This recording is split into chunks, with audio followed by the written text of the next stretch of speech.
We report from the front line as Iraqi troops make a major breakthrough against so-called Islamic State. After a huge military operation, Iraqi troops secure the airport in the country's second largest city. Over there, it's the Iraqi flag that's flying on the airfield again. This is a landmark moment. Iraqi forces now have the Islamic State group on the run. We'll be looking at whether this is a turning point in the battle to drive IS out of Iraq. Also tonight, a lucky escape for one driver as Storm Doris wreaks havoc across the UK. What a difference 9 months makes. Leicester City sack Claudio Ranieri. Migration figures are down, but some industries worry they'll be left without enough staff. A special report into the widespread sexual abuse perpetrated by UN peacekeepers against the children they should protect. And what police found in an old nuclear bunker, almost £1 million worth of cannabis plants. In the south, raising the alarm, a crisis of confidence for Hampshire firefighters over computer chaos in the control room. And we meet Pepper, the robot, for a look to our future.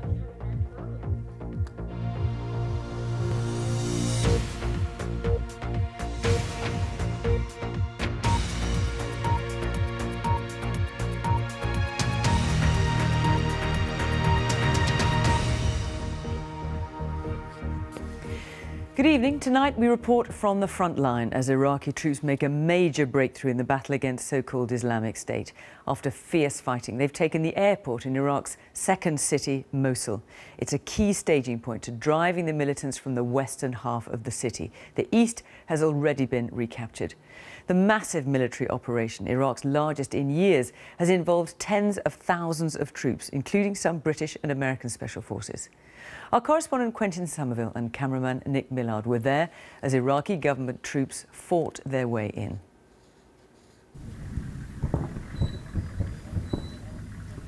Before the attack came the airstrikes, rockets and artillery.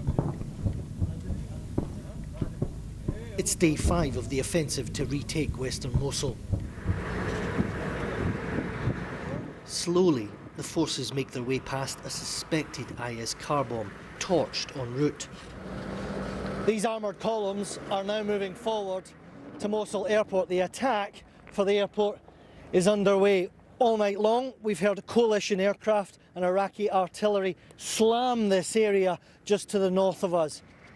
The onslaught had cleared this village of IS fighters and civilians.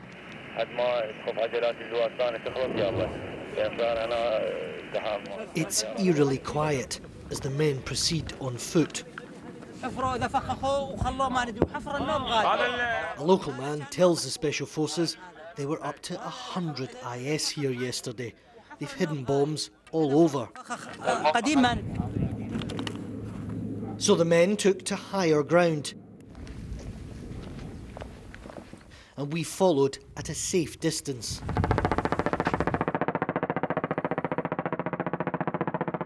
As the day went on, there was no let-up.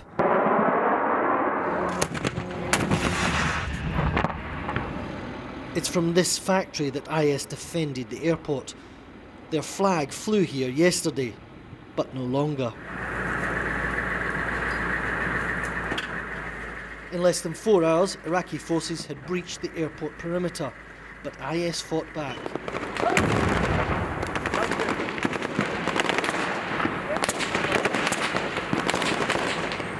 First, a huge roadside bomb which killed an Iraqi officer. Despite the airstrikes, IS fighters were still putting up resistance. From the cover of an armoured vehicle, we were able to see the battle ahead. This is the main road into the airport. There's a huge gun battle going on at the moment. Some fighters still in that sugar factory. But also, this combat tunnel stopped when a huge roadside bomb exploded to the side there.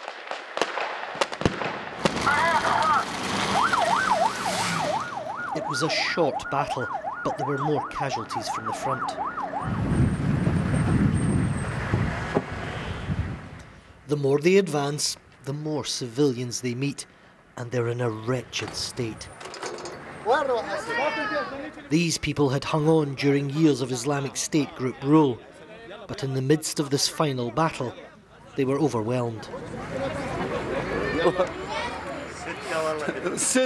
This man says they're dead in this house, all dead. My brother has already gone to the camp. He's heartbroken. 6 of his family were killed in an airstrike. Alhamdulillah.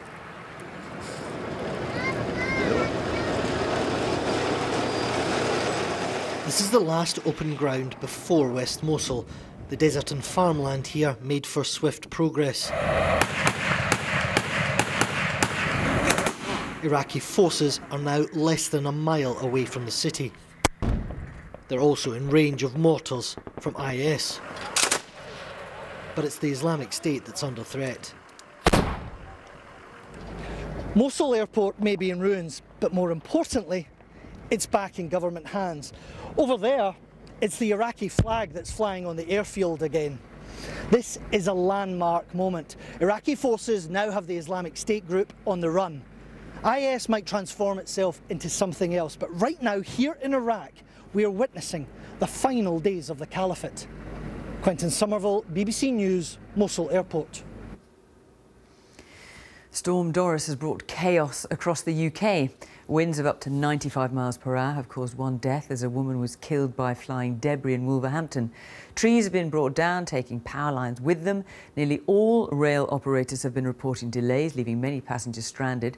Planes have been grounded and bridges and roads have been closed. Tens of thousands of homes have been left without power. Danny Savage has more. It was late morning when emergency services were called to Wolverhampton city centre. A woman had been hit by flying debris. Her head injuries were so serious she died at the scene. Hours later, a heavy panel was taken away as an investigation started. Storm Doris swept into Scotland this morning, leaving drivers struggling in snowy conditions like here on the A71. The high winds didn't stay anywhere for long, but they did enough damage on the way through, like on this moorland road in Staffordshire. Further south, this railway line near St Albans was closed by a single fallen tree. Such scenes were repeated across the rail network. The result was a long, frustrating day for many travellers. This was Euston, where West Coast mainline services ground to a halt. The train's been cancelled, so I'm unsure how I'm going to get home. I might have to stay an extra night, I'm not sure, which would be rather an inconvenience. We didn't know until we got to the station that all Virgin trains had been cancelled, so we're stranded here and we can't get back to Manchester, back home again. 145 miles north in Retford tonight, they were very late back, but knew it could have been worse. You feel thankful to have got back tonight? Yes, absolutely. Because there's a lot of people still in London. There was, yes, it was awful at King's Cross. There was just hundreds of people. I spoke to a lady, and she got on the 1:10 train, sat there for an hour, and then had to get off the train, and she was still in King's Cross at 5 o'clock when I was there. And look at the lucky escape a driving instructor in Spalding had this morning.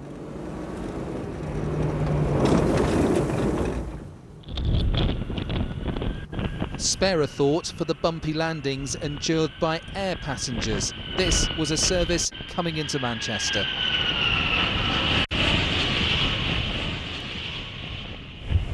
Storm Doris will be remembered for its southerly track. It's now gone, but certainly not forgotten. Danny Savage, BBC News. Claudio Ranieri has been sacked as Leicester City's manager, despite guiding the club to what had seemed an impossible dream, Premier League triumph last season and being voted FIFA's Coach of the Year. The club's owners tonight dismissed him, citing long-term interests. Leicester's dismal season has left them teetering above the relegation zone, as our sports editor Dan Rowan reports. He masterminded one of sport's greatest miracles, but less than a year after Claudio Ranieri's Leicester City became the most unlikely Premier League winners ever, the man who achieved the dream has been dismissed. Leicester City are the Premier League champions. Last season's celebrations have turned to fears of relegation, and in a statement tonight, the club's vice-chairman said, This has been the most difficult decision we have had to make, but we are duty-bound to put the club's long-term interests above all sense of personal sentiment, no matter how strong that might be. We will forever be grateful to him for what he's helped us to achieve. Despite being 5,000 to 1 rank outsiders for the title last season, Ranieri somehow guided his team to a barely believable triumph. Jamie Vardy's goals helping his side win the title by 10 points and admirers across the world. The likeable Italian, meanwhile, deservedly crowned Coach of the Year. It was amazing. It was an amazing story, and it's incredible what happened, but it's true. That is important. But having swept all before them, this season the euphoria has evaporated, the champions losing their last 5 league matches. And with Leicester languishing 1 point above the relegation zone, the club decided to act. Managerial loyalty is in notoriously short supply in the Premier League, but given what Ranieri achieved, many will be dismayed. Tonight, former Leicester star Gary Lineker describing the dismissal as inexplicable, unforgivable and gut-wrenchingly sad. Ranieri's last game in charge was this 2-1 defeat against Sevilla last night in the last 16 of the Champions League. The manager seemingly unaware of his fate when he spoke after the match. We know they are better than us, a very high-quality team, high-experienced team, everything is high, okay? But we have a very big heart, a very big effort. We help each other, and I think we deserve this goal. But it's Leicester's poor performances in the Premier League that could see them become only the second English champions in history to see a title defence end in relegation. And it's that which ultimately cost Ranieri his job. The memories of what he achieved will always be cherished, but the fairy tale is now over. Dan Rowan, BBC News. Well, our sports news correspondent Richard Conway is with me. And Richard, the business of professional football can be brutal. Even by those standards, this will strike many as very harsh. Ruthless, cutthroat, a number of words you could use to describe this decision. Many people thought Claudio Ranieri would be given at least a full season, an act of loyalty perhaps from grateful owners, given that fairy tale success that he delivered to them just 9 months ago. The fans perhaps are in shock over this, again, sign of that gratitude that they had towards Claudio Ranieri, but the owners, they are worried. They are flirting with relegation. The team is just above the relegation zone, and that would be financially damaging. There's £9 billion of TV revenue to be carved up amongst the Premier League's 20 clubs over the course of 3 seasons. And in sporting terms, they want to be fighting amongst the very best. Relegation threatens all of that. So there's 13 games left now in the season. They are in terrible form. Claudio Ranieri was described arguably as performing miracles to get Leicester City to that title. They may now need another miracle worker to come in and save their season. We shall see. Richard, thank you. The first official figures following last year's EU referendum show a fall in net migration to the UK, the difference between the number of people coming to live here and those leaving. It stands at 273,000, down 49,000 on the previous year, though that's still far above the government target of below 100,000. The fall is partly due to Eastern Europeans returning home to countries like Poland and Hungary. Our home editor, Mark Easton, reports. Worried about immigration? They are at York's Monk Bar Hotel. So you need to cross the wall, the gate, sorry, and on your right hand you will find the Minster Cathedral. Not that there's too much, but that there soon may not be enough. The oldest street in town is St. Paul's. York's tourist industry is booming, now worth a remarkable £500 million a year and supporting a record 20,000 jobs across the city. But growth here, as in much of the hospitality industry, has relied upon migrant labour. Romanians change the hotel beds. The waiter is Spanish. And your pot of tea. Thank you very Enjoy. much. Half the staff are EU migrants. In fact, with very low unemployment in York, businesses like this cannot grow or even survive without a supply of foreign workers. A quarter of British hospitality businesses say they've currently got vacancies that they're struggling to fill. With the UK labour market close to capacity and the prospect of a squeeze on EU migrant labour, there are real concerns for the future. It would create a staffing crisis to get to a point where we can't fill that resource with a European worker. Then there's a big gap that we just can't fill. What about British workers? For York as an example, there isn't enough of them around. The latest figures show a big drop in the numbers coming to work in Britain from countries like Poland, down 16%, Hungary down 14%, Lithuania down 6%. More are coming from Romania, up 11%, and Bulgaria up 8%. But many experts predict those arrivals will start to fall soon too. Now it's beginning to change to Germany, or beginning to learn more German, because the UK is beginning to be quite less attractive for young people coming to work. Coming to work and to study. Contributing to the fall in net migration, the number of international students has dropped significantly since the Brexit vote, with warnings from universities that institutions will lose vital income. In the last few days, government ministers have struck a less hardline tone on immigration. The UK will always be a welcoming place for people who want to come here, work here and contribute to our economy. It's just that there's no support for uncontrolled immigration. Reducing net migration by almost 2/3 remains a clear commitment from the Prime Minister. Supporters of the policy say Britain needs to overcome its addiction to cheap migrant labour and train and recruit more homegrown workers. But the owner of this Yorkshire carrot farm says he has to employ Eastern Europeans because there are simply not enough local workers. My message is very simple to Mrs May. Take my workers away from me, but take yours out of your health service and your care homes and see how you can run your business, because I can't run mine. Cutting immigration may currently enjoy broad public support, but turning Britain into a low migration economy won't be pain-free. Mark Easton, BBC News, Yorkshire. Let's talk to our political correspondent, Carol Walker, who's at Westminster. And Carol, the dilemma with falling migration expressed by that employer there, and the government appears to be treading a very careful line on it. Yes, indeed, Fiona. Interesting that fall of 49,000 today in the net migration figure has been met with a pretty muted response, partly because the ONS, which drew up the statistics, said that it wasn't significant statistically, and partly because they say it's too soon to say whether it's got anything to do with Brexit. But also no one really expects to see a big change until we're out of the European Union and the country no longer has to accept the free movement of EU citizens. Now, ministers are well aware that many people voted to leave the EU because of concerns about immigration, the pressures on local communities, on local services and so on. But they're also well aware that, as you heard in that report, many companies say they need those EU workers. The agriculture sector says it can't cope without the seasonal workers. The health service has tens of thousands of staff from across the EU. The universities say they need those foreign students to bring in the funding that they need. So ministers still face a big challenge even when we're out of the European Union. They are well off that target of net migration down to below 100,000. There's no clear plan as how they're going to achieve that, even when we're out of the EU. Carol Walker at Westminster, thank you. A task force set up to tackle child sex abuse by UN peacekeepers is due to report to member states next week. After a 2-year investigation, the new head of the UN, Antonio Guterres, has called for game-changing solutions after a succession of scandals. Sexual abuse by some UN peacekeepers has blighted the lives of children in many parts of the world. In some incidences, they have been accused of raping them in exchange for food.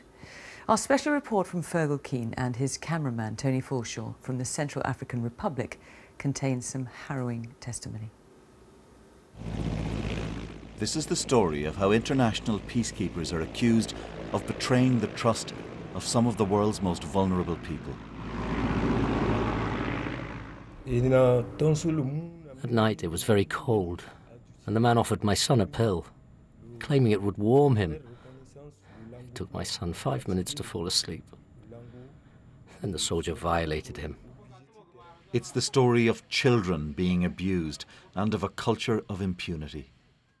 In July 2014, I informed the French government about allegations of French soldiers abusing children in Central African Republic. 9 months after that, I was asked by the UN leadership to resign, and when I refused to resign, I was forced out. The scandal began in late 2013 at this refugee camp, an airport runway, where French peacekeepers protected thousands of people and their children from violence between rival militias. They and the UN helped to prevent genocide. But some are accused of becoming sexual predators. After the rape, he was crying and afraid. But the soldier reassured him and said not to mention the rape to anyone. Their son was 13. They alleged the soldier then threatened to stab him if he reported the rape. At first, our child tried to avoid us, hardly spending any time at home. When I asked why, he explained what had happened. His friends were mocking him because of the rape. Now he takes drugs and won't go to school or socialise with his brothers or sisters. The peacekeeping operation was launched by the French, but it would soon expand into a full UN mission. As peacekeepers from other nations were deployed, the allegations of abuse multiplied. Senior officials were made aware but are accused of failing to act, apart from one brave individual. Anders Kompas was a senior UN human rights official who, in mid-July 2014, was shown an internal report alleging sexual abuse by peacekeepers. I remember I went home and I couldn't sleep during that night because I was struggling with what is it that I can do.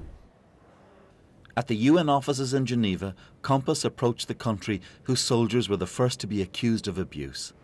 He leaked the report to the French, prompting them to start an official investigation. The UN was furious, claiming his action potentially endangered children. I was asked to resign for giving this report, and the accusation was that I had abused my authority. The alleged abuse continued. A year after Anders Kompas alerted the authorities, this 14-year-old was approached by a soldier from the Democratic Republic of Congo. Her father was killed in the war, and her mother was ill and couldn't feed her children. Hunger drove my daughter to see the soldier. She was invited to eat. Afterwards, he took her virginity. He gave her money, food rations, and took her to watch videos. The abuse had life-altering consequences. The girl became pregnant and was infected with HIV by the soldier. He abandoned her when he went home. There is no hope, no possibility for my children to go to school or my daughter to go to hospital. I suffer constantly thinking about my children's future. It took another month and the case of this girl, then aged 12, to push the UN leadership into action. UN troops had raided the family home to arrest a close relative. They started to bang at the door, to shout, "United Nations police, get out of here." Her mother told me the girl had become separated from the family during the raid. She told me there was a man who took her. She showed us the place where it happened, but we found only blood. But this incident and the killing of civilians prompted alarm at UN headquarters in New York after being reported by Amnesty International. Enough is enough.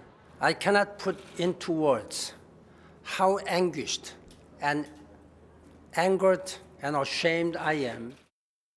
The head of mission was sacked, there was a clampdown on abuse, and a UN report would later harshly criticise senior figures, including the head of human rights on the mission, Rener Onana. It said he was one of the top figures whose failure to intervene exposed children to repeated assaults, and stated he'd helped perpetuate a culture of impunity. But what's happened to Rener Onana? More than a year after being condemned in the UN's own report, he's been promoted and is seen here still working in the Central African Republic.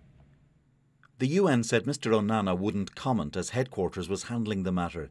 It's understood he rejects the allegations. We did speak with his boss, a respected UN veteran sent in after the scandal. Why is he still in a job here? As an organization, the UN has established rules and procedures, and in the case of the individual you just mentioned, the staff member just mentioned, a process is undergoing whereby he's being allowed to rebut the allegations against him, and that process hasn't been completed as far as I'm aware. Do you understand, and you're with the UN a long time, right, how it looks to the people who are critical of this organization, right, when you have that situation? Well, of course. Do you? Everything that people say. I do understand. The lack of accountability, absolutely, the bureaucracy. Absolutely. I do understand. We have processes, and those processes are now being, applied, and it's my strong belief that at the end of the day, truth will prevail. Peacekeepers can only be prosecuted by their own countries, and while a whole contingent has since been sent home over allegations, there have only been a handful of charges. After 2 years of investigation, France hasn't charged any of its soldiers. It's terrible for the credibility and the trust of the United Nations. First of all, vis-à-vis the people and the children who have been affected, but also to all the people inside the United Nations, because this is a terrible message. The UN says new peacekeepers face strict controls. Even if there was only one single case left, it would be one case too many. So, and our goal is a zero. It's a familiar UN promise. The hopes of the victims depend on it being kept. Fergal Keane, BBC News, Central African Republic. Let's take a brief look at some of the day's other news stories now. The fiancé of children's author Helen Bailey, who murdered her and dumped her body in a cesspit, has been jailed for 34 years. Ian Stewart was convicted of secretly drugging and then suffocating Miss Bailey in a plot to inherit her money. Her body was found under their garage in Hertfordshire last July. The judge said it was difficult to imagine a more heinous crime. Prisons in England and Wales will be expected to reform and rehabilitate offenders as well as punish them under new plans to overhaul the prison system. Other measures presented today include clamping down on mobile phones in jail. The Justice Secretary said the bill aims to reduce violence and cut reoffending. CCTV images of the moment a convicted murderer escaped during a hospital visit have been released by the police. Sean Walmsley, 28, was getting into a cab with prison officers when he was sprung from custody by 2 armed men. Walmsley is described as highly dangerous. Polls have closed and counting will get underway shortly in 2 by-elections. Both were Labour seats, Copeland in Cumbria and Stoke-on-Trent Central.